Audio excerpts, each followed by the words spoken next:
Not your average tabletop. Woohoo! Welcome back to Not Your Average Tabletop. I'm Zach. And I'm Pepper. And we just recently returned from the World Series of Board Gaming, the first ever. So we thought we'd doing a few videos, kind of recapping our whole adventure, kind of just pretty much including everything of our whole trip there and everything. So you can watch that video if you want to hear everything we kind of did. We're also doing a video on our rankings of all the new to us games we played, because they had a library of games there. So we played quite a few new games to us. And I believe we're probably going to do a preview of the games in next year's tournament. Yes. So then this one's kind of going to be some of the hits and misses we thought of, kind of from this event that they threw. But granted, go into it knowing this was the first time hosting this. There was a lot of obviously participants and stuff. So, obviously when you're running something like that at that kind of scale, not everything's going to be perfect, especially the first time. So, but yeah, overall, I think we had a great time there. Yeah, for sure. But yeah, we'll just kind of start at it. Should we start on the positive or negative side? Yeah, we have more positives than negatives. That's true.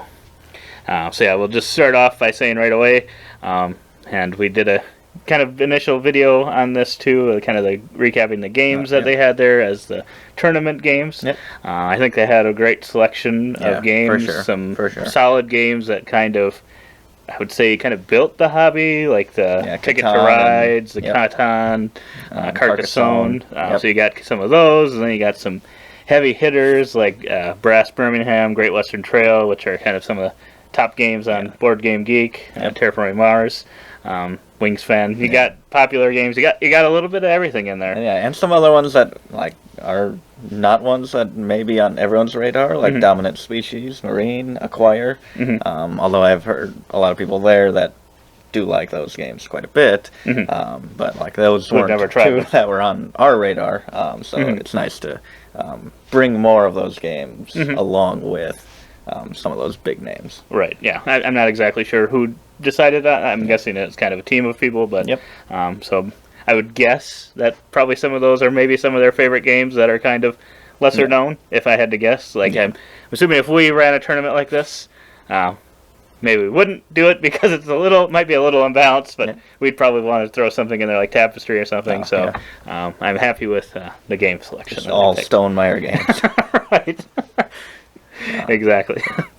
But yeah, so I thought that was a pretty good plus for me, a good hit. But yeah, then getting, I guess, into one of the misses kind of related to those games. For some of them, they had kind of some extra rules and pieces of paper sometimes that went with the games. Which I can understand where they're coming from, trying to make sure everyone's making sure everything's played correctly, so that you don't end up having people questioning things at the end and stuff like that. So everything gets done, but it almost added a secondary pressure because obviously you're not going to ever. Well, maybe not obviously. Most likely, you're probably not playing with that when you're generally playing the game. Kind of a mat, so sometimes they'll have it.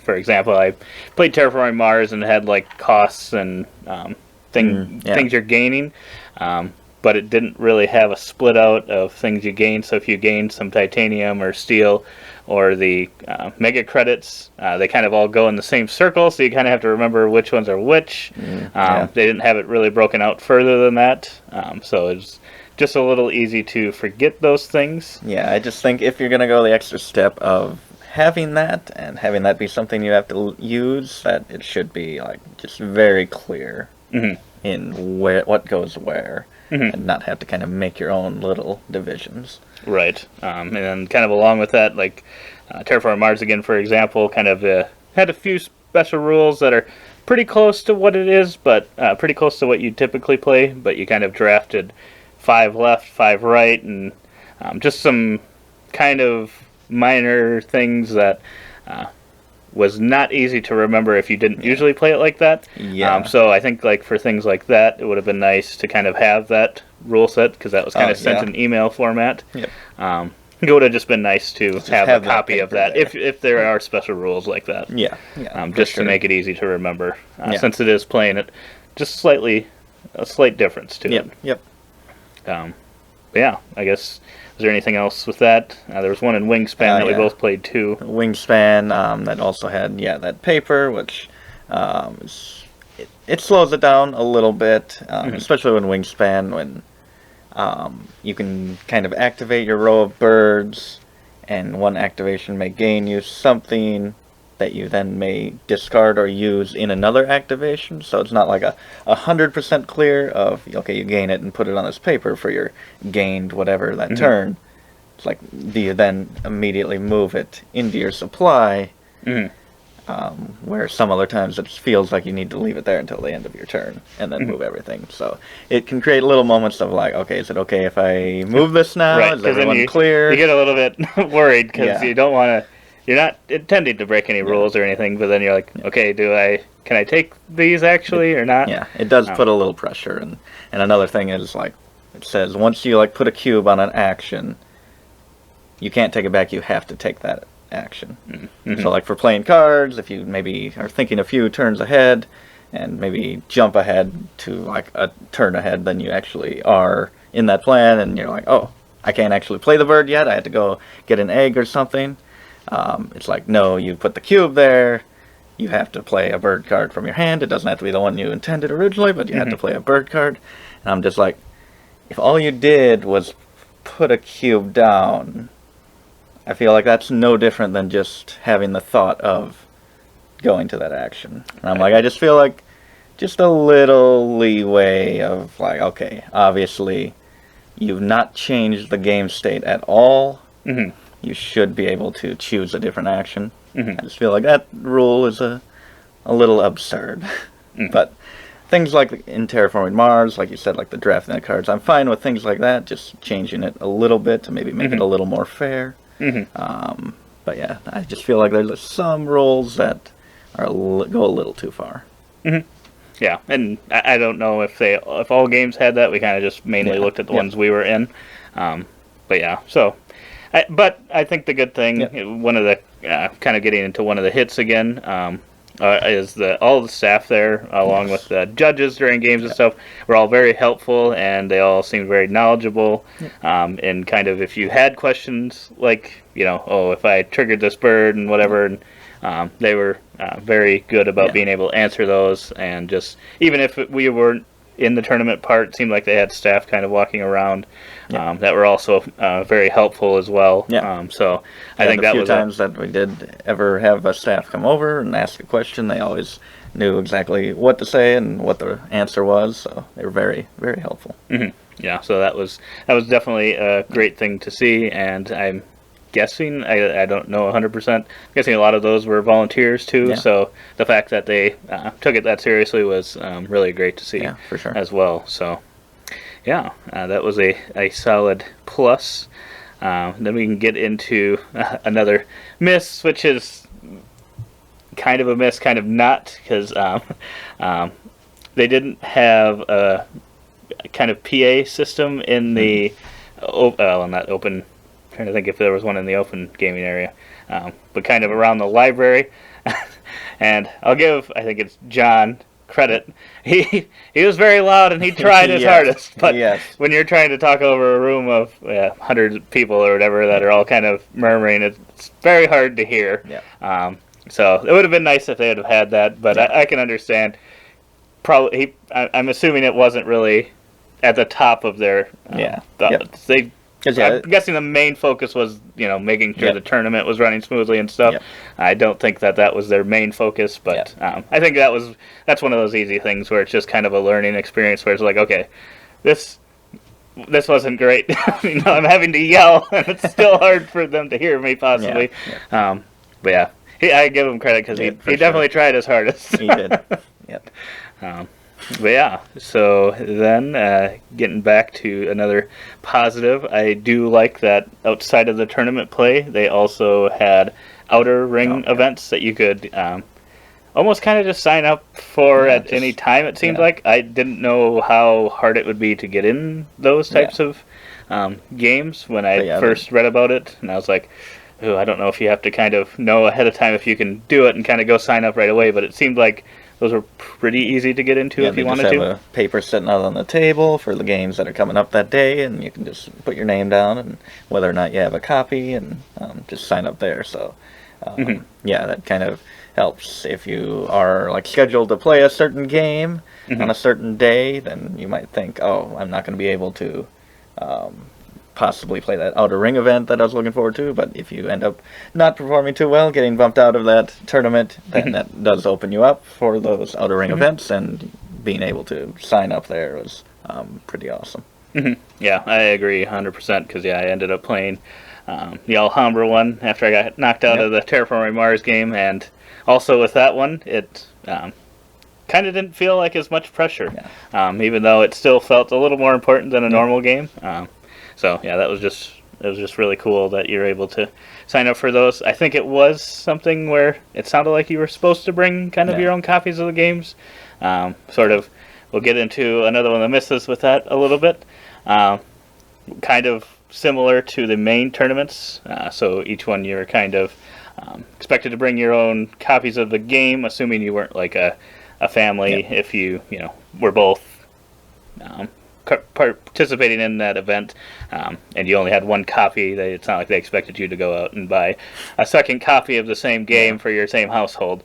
And then obviously if you lived out of the country or had maybe some other longer travels, kind of made exceptions for that as well.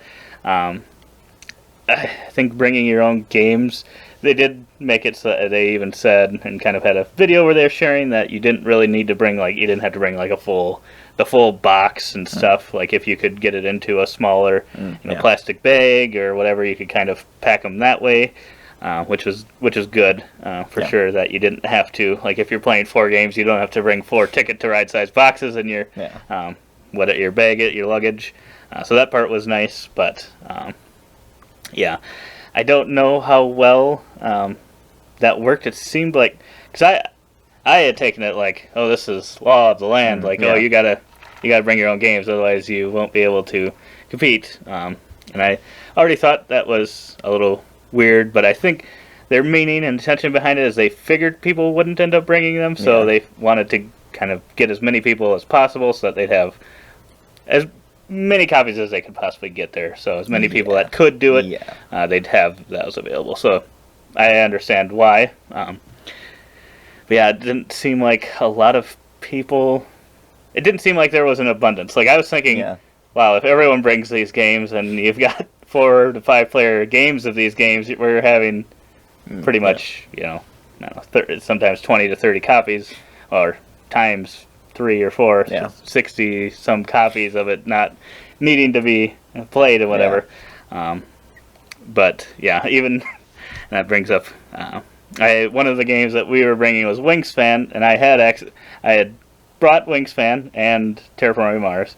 So those were the 2 games. And Wingspan, I was going to play it the night before, and I opened it up, and I've got the mats to the Oceania expansion, or not the mats, but the normal cardboard from the Oceania expansion, because we usually use our neoprene mats, which have both on each side. So I didn't even think about that. But yeah, the most recent cardboard mats I had used were from Oceania, so I didn't even look at that, but I had counted like all the cards out and made sure I had all that right, and it didn't matter because I didn't have those. So then I felt like, oh shoot, now I'm not even going to be able to compete. And then I go down there and they said, oh, that should be fine. That's fine that you didn't have that or whatever. So that gave me some relief that wasn't a thing. But then it just kind of makes me wonder, since that was kind of a not necessary thing this year, just makes me wonder in future years if people are going to feel like, well, they didn't bring their games, why should I bring mine?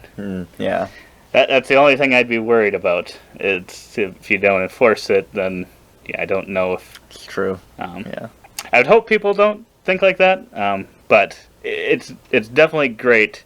Like, I even benefited from it, obviously, not having the right copy. It's definitely great that they're definitely willing to do that, but it does make me a little bit worried.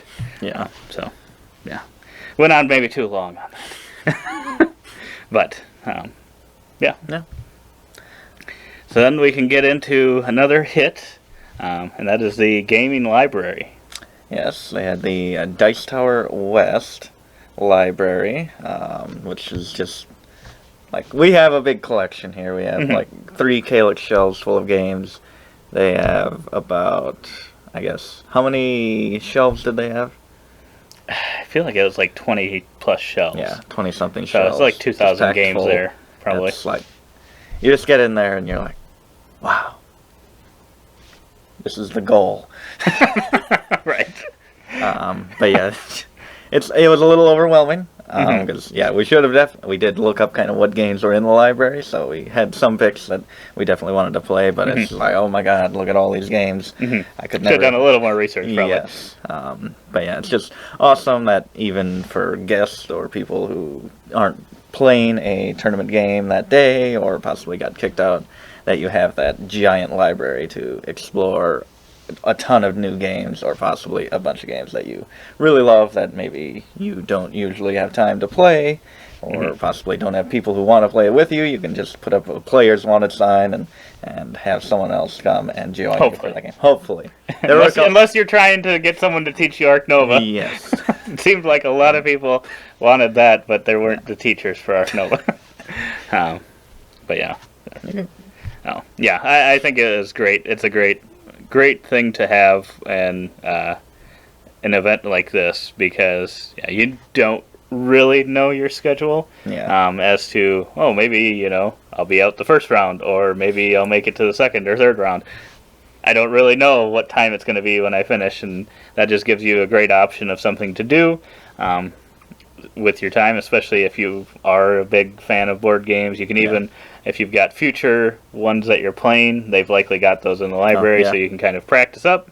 And in that case, I'm sure you can probably find some people to play with you, because there's probably other ones that are probably wanting to practice it as well.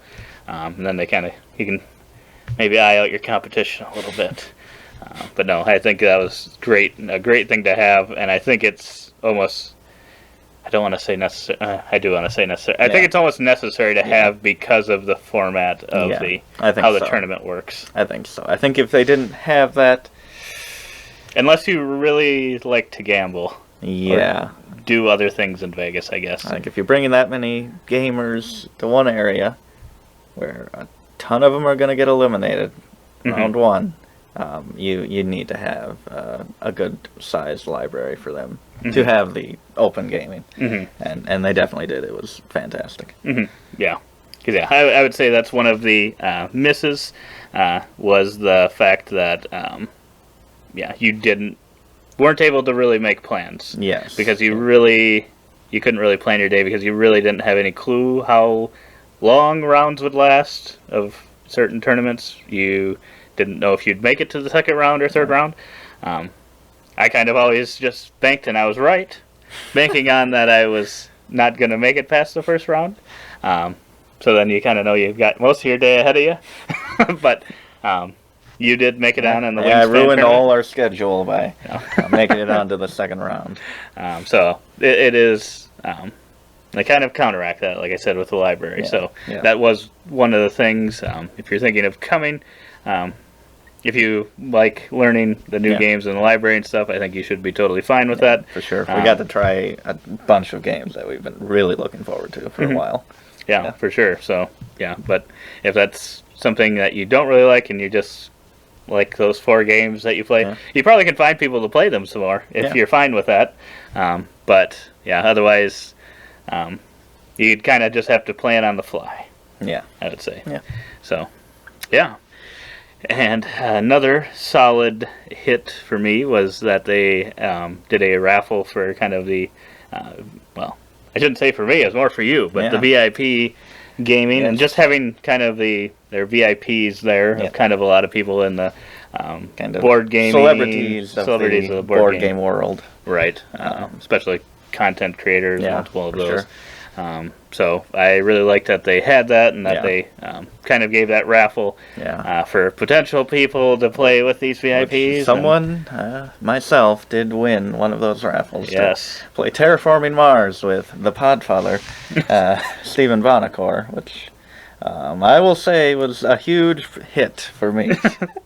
Right. Probably made you a little jealous, but just it's amazing having I don't know, you get a little starstruck seeing all these people that you watch online all the time, or see their faces everywhere and names, and then it's like, did they just walk by us? It's kind of crazy. But obviously they're probably just think they're just a normal person. It's just the typical thing. They're just normal people, but it is kind of crazy, us being nerds that we are, freaking out a little bit when we see Tom Vassell walk by. Right. Exactly. Or hearing him playing Ready, Set, Bet and stuff. And getting a shout out from him because we're playing Shakespeare, and he's saying, "Sorry, Shakespeare players," because they're all shouting and whatever. That game was pretty crazy. And we were sitting right next to them. Yeah. But it's pretty cool to have those kind of celebrities there in the board gaming world. Yeah, the raffles, and you don't even have to win the raffle. Sometimes they'll just pick out a game. I know Tom was playing Nidavellir with some people, and I mean, that wasn't like a raffle game or anything. He's just up for playing games. Bonacore was as well, and playing some Carcassonne. So, I mean, just to have those celebrities there, I think was just really awesome. Yeah, I would agree. And then I think, there's probably, I know the Brothers Murph were there as well, who weren't like one of the kind of main VIPs. So I don't remember. I'm sure there were other people there too that I might just not know.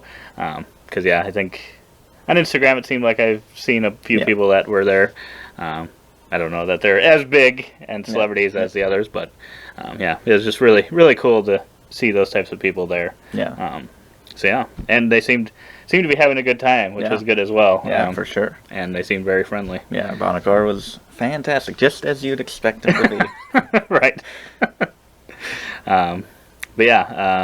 Let's see. Another bit of a miss was some of the timing of the games in the tournament were running, and I don't know that this didn't affect us too much personally, but some of them were running a bit long. I know some people were a little upset by that because I think I'd heard someone say that Dune got delayed because of how long Terraforming Mars was taking or something, and then they got their end of their game cut off or messed up somehow.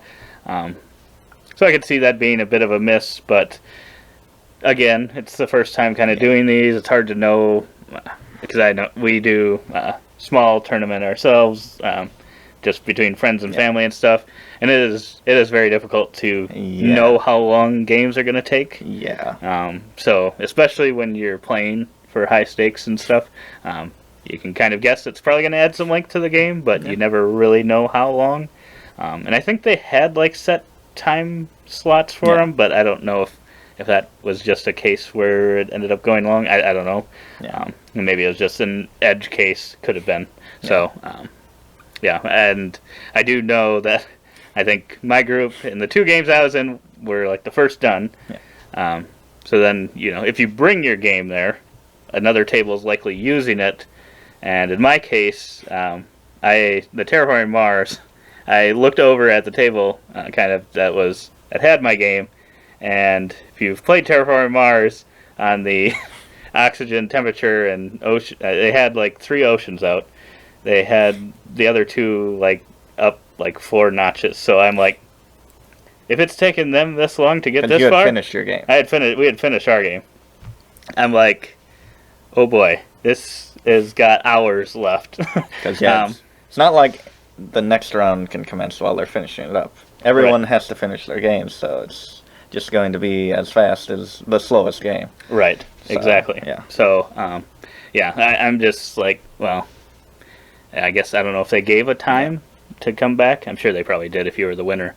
So my copy of the game was in there, and I left. We went and got, did we go and get lunch? I know we left for a while. So it'd been like an hour and a half, maybe 2 hours at that time. So then I went kind of back in because I had asked them, can I just come back in and get my game? Because I'm like, it looks like it's going to be a while before they're done. And I didn't really want to sit in there for a couple hours. So they're like, yeah, sure, you can come and get it after. And they were still going at that point. So then I talked to someone else there and said, "Oh, would you be able?" Because that's when I was going to do the Alhambra event. Oh, yeah. And I said, "Oh, would you mind? Once the table, whatever it was, finishes up, could you just bring it out? I should be sitting out at one of those tables playing in that." And yeah, I don't think I got the game until I was pretty much done with Alhambra. So it was like another hour or two after that. So it was like 3+ hours after I'd gotten finished. So I was like, I mean, it didn't really matter to me when I got it back. I figured I was going to get it back eventually, so I wasn't too worried about it. But it made me think like, oh, if I had wanted to go do something else, I don't know if they would have had a way of, because I don't think I had my name or anything. Maybe I should have put my name or something in the box. But if I hadn't said anything and just left it, I don't think it would have been. Sure, they would have just had it there, waiting for someone to pick it up. Right. But yeah. So. You can't really. It's hard to know, or hard to predict a game going long or shorter, especially one like that where it's totally determined by how the players are doing. Right. Exactly. 100%. So yeah, that's another. Like I said, this is a first-time event, and some of these things aren't really overly in their hands. Yeah. So I'm because at the same time, it's like, you want that to be a little quicker, not to have a freak 6-hour game of Terraforming Mars, but at the same time, you don't want them controlling the time of the game too much and possibly forcing you to rush or cutting the game short type of thing. So I just feel like that would be worse than a possible running long. Or at least, if you're gonna be like, it's a set time. Yeah, I think you have to know kind of when you have to warn them. Yeah. As to, like, you can't just be like, okay, this is your last round. I think you'd kind of have to also be like, okay, you've got an hour left and it's ending, and then kind of maybe update. You got 45 minutes left, 30 minutes left, 15. That's probably the only way you could do it if you're going to time it, so that you don't make them like, I don't know. Just totally throw off plans, because that is the thing with a lot of those games too, especially something like Terraforming Mars. Timing is key on certain things, so it could really throw things off if you just all of a sudden like, well, you have to end now. Yeah, for sure. Yep. But then, we'll get back. Well, this is kind of talking about the tournament as well. I think the thing we were worried about the most was kind of how seriously people would be taking this, and how people would be getting extremely upset by play, or being, if they didn't win, being really upset, or whatever, be bad winners possibly too. But I thought the sportsmanship amongst all the people that they had brought there were just really amazing, and it's probably one of the things that most makes me want to go back, because that was the one thing that I was worried might be the thing that would push me away from ever wanting to go to it. If that was the case. But I was like, wow, that it's not only better, but like far exceeded anything I could have ever expected, because I just thought for sure that there would be some people, but it sounded like they didn't have like any accusations of major cheating or anything like that, which is just amazing in a thing like that. And the games we played, I think we all like in our 3 games experience in tournament play. Everyone there was just super awesome and nice, kind, and there's just joking and laughing at the table. It's not like just super serious. I'm here to win money, which I was worried about, but it was fantastic. And it's hard to say, because we were in kind of the first couple rounds. It's not like we got to the final round. So I'm guessing it got a little more quiet. Right. I'm sure it was a little more serious there, but still, great sportsmanship all around. Yeah. And then kind of another negative, kind of the this is more subjective, I think. The exhibit hall, I would say, didn't have too much to offer. Not that I don't think that's kind of what their main thing was. Their whole main thing is the tournament. Yes. So it's kind of a little bit apart from it, but it is in total. It's a total package event. So just one of the things I would say, I think they had kind of 2 booths that at least looked like it was wargaming related, which surprised me a little bit because I don't know that any of the games are considered war games that were in the tournament. Yeah. So it just was a little surprising. I don't know if maybe they were Las Vegas companies, maybe. Maybe. It could be that was the case. So if you like those kind of games, I'm sure it was really solid for you, but we don't really have any war games. We don't really play those, so that wasn't too interesting to us personally. And then they had a few booths that were kind of just empty. I couldn't tell if maybe there were supposed to be people there. And then they had kind of one that had like merch. So I think they had some couple cool shirts there, and then they had some poker chips, and I think a few other things. I think the poker chips were probably my favorite thing. Yes, and you also, pretty cool. For signing up, you get for playing in the tournament, we got a little bag with some couple poker chips in there as well, which were just the little taste to get us to go and buy some more. Right. Obviously, we bought a few more. Right. So they had that, and then they had they had I keep thinking chip theory. Game theory tables they had there, which was kind of probably one of their bigger ones, and they were actually doing a raffle giveaway for that one. That was kind of one of the things you entered in originally, and then later on during kind of the ending ceremonies, they actually gave away a second one for just people that attended that part, which was really cool as well. But otherwise, the main thing was Sheba Games. I think had quite a few games there, but they were kind of the biggest one there, I would say. Yeah, I would say the selection of games in Sheba Games was fantastic. I feel like they were kind of a good, different types of games as well. Like a mix of them. Yeah, like we had some lighter games, of course, some famous ones like The Crew and stuff, Azul, which we had just played from the library, Azul Summer Pavilion, and then also some heavier games as well, some bigger games, like Descent was there, and just a huge box. So I think it had quite a good selection there, but that was pretty much the only booth with games for sale, which was pretty much what we were looking for, I think. Right. So, yeah. But yeah, I don't know that it was necessarily needed to have a huge kind of exhibit hall, so I think that probably worked for what it was, and it also made it a lot easier to not go on a spending spree. So that was good for... it was a hit for my pocketbook. Well, it wasn't a hit. It didn't hit it, but it was a good thing. But yeah, and kind of going back, just in general, even when you weren't in the tournaments, it just was a really friendly environment. It was, and if you said, there were those players wanted or teachers wanted. And it seemed like you could just join those tables if you wanted, and people there were very friendly.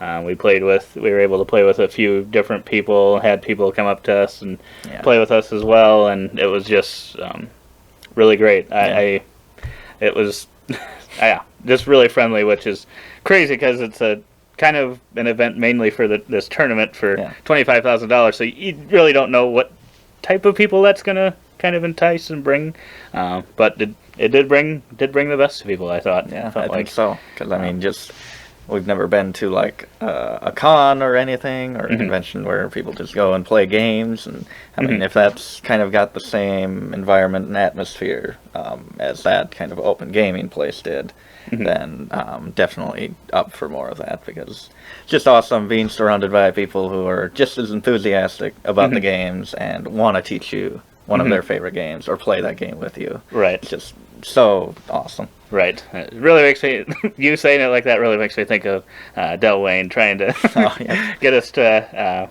try out Twilight Imperium or what was the other one? Eclipse. Second Dawn. Which are two very huge-looking games that probably take hours. But he was very excited about them. He was.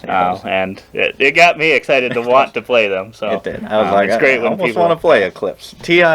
Twilight Imperium, I'm like, that's still a big commitment, but maybe Eclipse. Yeah. Saw some of the stuff about... I think I'd heard of Eclipse, but I've never seen anything for it. But then some of the stuff there looked pretty cool. So I was a little enticed, but I'm like, probably not. Yeah. Probably not quite up for that, because I think that's still a longer game. So, yeah, it's great to have those friendly people, and just makes everything else really nice there. Makes it feel good. Yeah. But yeah, then we get into the last couple misses. Hits. I would say one of them again that isn't. I don't know that you can really change it much. Is kind of the library on Sunday was only open till noon, but the kind of closing ceremonies were at 5. There was still the option to do some open gaming. Yes. But then You that wouldn't was have kind the of library. limited to any games that you had brought. Yeah. Which I think people brought. Some people did bring a lot of different games, I think, but I think your options then were a little more limited. Like for us, we were flying out, so we had our bags kind of checked with the games, the big games at least, Wingspan and Terraforming Mars that we had brought. They were in our bags and kind of waiting for us at that time, which I'm expecting a lot of people were flying out Sunday as well, and maybe in the same situation. So we just had kind of what you had in your backpack. We had Claim and Metro X, just smaller games. So yeah, I feel like just keeping the library open a little longer. I mean, obviously, I'm not in charge of it, and it's obviously a huge library to pack up and transport. So I understand that they need to do it at a certain time. But yeah, just that closing just felt a little early, especially since you kind of want to stick around for the ceremony. If you can. And it's either one or the other. Otherwise, I feel like the ceremony should have been a little earlier. Just because, too, like you had said, I think there were quite a few people that were either in the process of leaving or had maybe already left at that point. So I don't know how to fix that though either, because I don't know what you do. You either would have to have them play even earlier or else. So I don't know the fix to that, so I can't really say that it is a major problem. But it would have just been, I think, nice if it could be open just a little bit longer. But I think it's fine either way. You can probably find something to do, or people will have the games there, I'm sure, if they're sticking around a little bit longer. But so then kind of getting into that ceremony, I thought that was really great. It was really, really well run, and kind of the handing out the checks was really cool. That was really cool to see. It's just like you see it on TV and all these things, to actually experience it and be like, we were in the second row. We were. There were 4 spots right there for you, me, Mac, and our good friend Mark, who had kind of joined us that day to kill some of the time. We just were hanging out, walking around the place because the library had closed. So we were just hanging out. But then we were just right up front there, and just, I don't know. It was crazy. Just to actually witness something like that and be like, is this actually like legit? Right. Like, because we just think of it like, oh, we're just in this little tournament. It's the first ever. How big is this? And then they just got this huge check, and it's like, oh, this is like $25,000. This is real life here. Right. Handing these people $1,000, $5,000, $10,000, $25,000.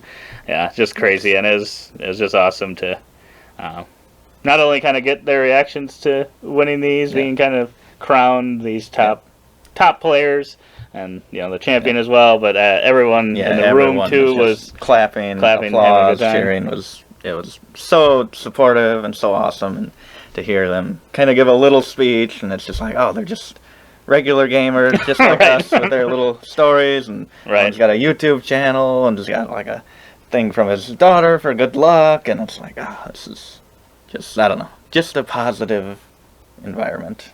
It's awesome.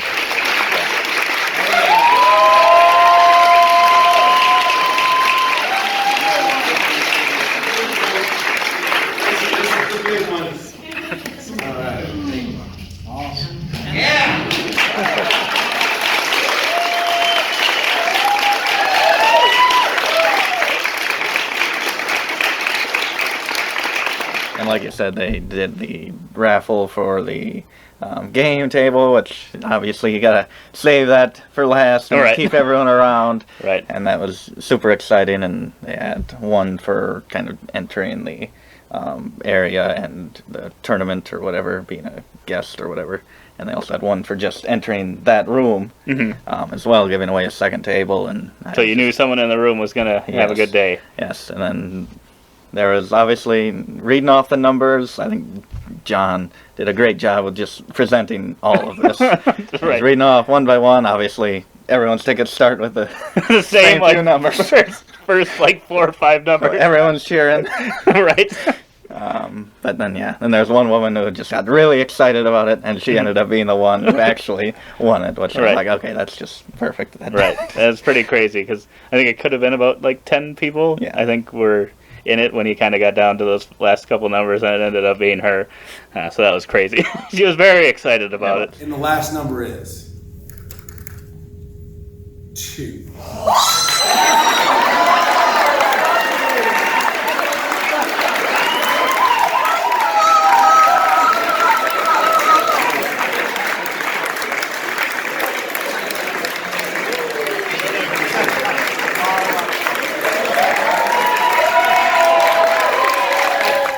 So yeah, she deserved that win. But I think that definitely just kind of brought the whole thing to a close with like a very high. Mm-hmm. Yeah, I 100% agree. Then kind of the last miss, I would say, would be some of the, I think, for some reason, and maybe it was just me kind of misunderstanding or something. I thought maybe they'd be streaming kind of constantly once the tournament started. Maybe not necessarily like, oh, we're going to look at every single table, have it all at the same time. Obviously, if you've got 40 tables of Wingspan, you're not going to have 40 things on YouTube streaming at once or something. But I thought there'd maybe be something, like someone going around, oh, look at this table for a little bit, watch a few moves, then go to kind of the next one, kind of go around. Just so that, if you had people knowing you were in this tournament, or if you even had like kind of a guest, like Michaela was a guest for us there, but there was like no way for her to see anything we were doing or what was going on in there. I think it would have been nice to be able to have that on YouTube, because they did have some of the like finals and stuff on YouTube, and that was actually a lot more exciting than I would have thought. So it's a little bit of a pro and a con, because obviously I guess if it hadn't been as exciting as I thought, then I wouldn't really, I guess, care as much if it was on there, but it was like, the ones that we did see were good, so it's like just I got more of it. You liked. It's like, right. Just wish we could have a little more. Right. And then kind of like they kind of did like one, it seemed like, live stream a day for the finals, and I'm not really sure. We've never done live streaming for our channel, so I'm not sure I don't know if you can do multiple at once. I'm guessing you probably can't, and that might be the problem, or might be why. But it's kind of like, and I think they might have filmed the other ones, and they just are going to come out here eventually. But I was like, being a part of the Wingspan tournament and the Terraforming Mars tournament, it's kind of like, I would have really liked to see those, live. So it's kind of like, it's a little disappointing to not be able to, especially since one of the people I played in Terraforming Mars ended up being the winner, so it would have been cool to see kind of how that happened. And like I said, maybe by the time this comes out or whatever, maybe they will have posted all those games, because I thought they said that they still videoed them, and maybe it was just coming later. But the live stream part of it, I think, was what felt kind of big. Felt definitely bigger at the moment. A little bit of a pro and a con.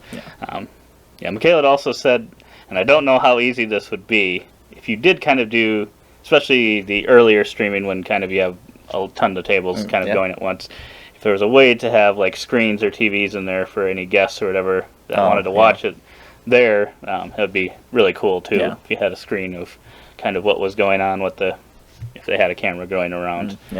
So it's not totally a miss, because they were doing it. If there would have been just a little bit more kind of constant streaming, I think that could have been pretty good. Just to kind of see, since 90% of the people are not going to make it to the final table, so you won't get to watch them. It'd just be nice I think, to be able to see maybe some people that you actually know, maybe potentially, and playing playing the first round before they get eliminated, and let the real winners actually get to the final table. So there's that, and then I would say kind of the final hit would be that they are already planning on being there next year, doing another one next year, which is awesome, because I wasn't sure. You never know. Yeah. Especially when it's a pretty big investment that they are putting into this, giving away those big prizes, and I think you just kind of know whenever you're first starting something off, it's probably not going to be typically really fruitful for you. Yeah. For a return, because you're kind of just trying to get it going, get some hype behind it and stuff. So I was like, I don't know if. Hopefully, they've got enough support, got enough people coming. Because I guess I don't know what the final numbers were that they ended up getting, but it seemed like at least the games that we were in were pretty loaded. It sounded like maybe some of the other ones, like what was it? Totally blanking on it. The marine dominant species. Sounded like that one didn't have too many. Maybe Blood Rage might not have had too many either. So there might have been a couple games that didn't have as many people.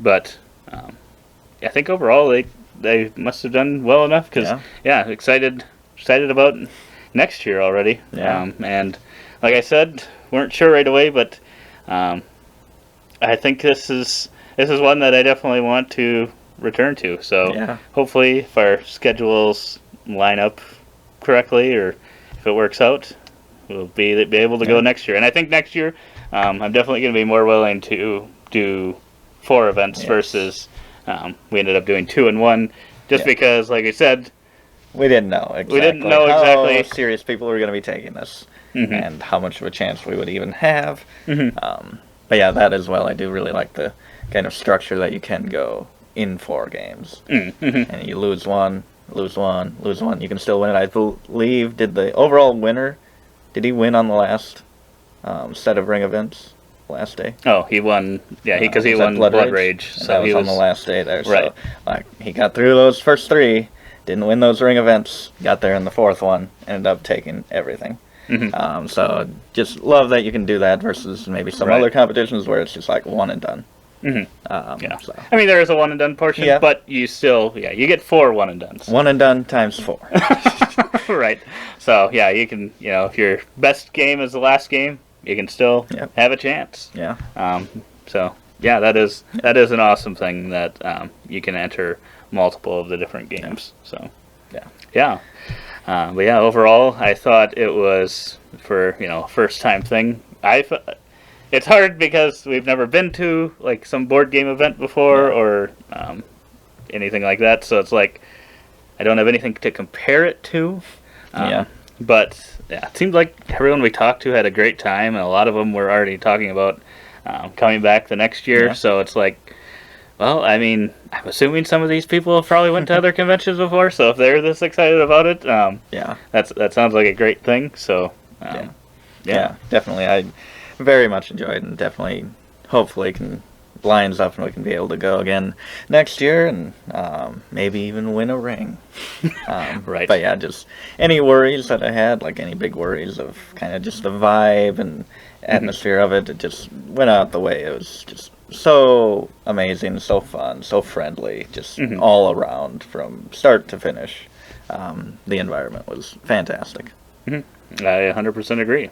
So, if you want to check out our whole everything we kind of did, or the top games we played there, or want to check out our preview of what the games are going to be for the next World Series of Board Game, definitely check those out on our channel. Choose? Yes, we'll probably talk about that.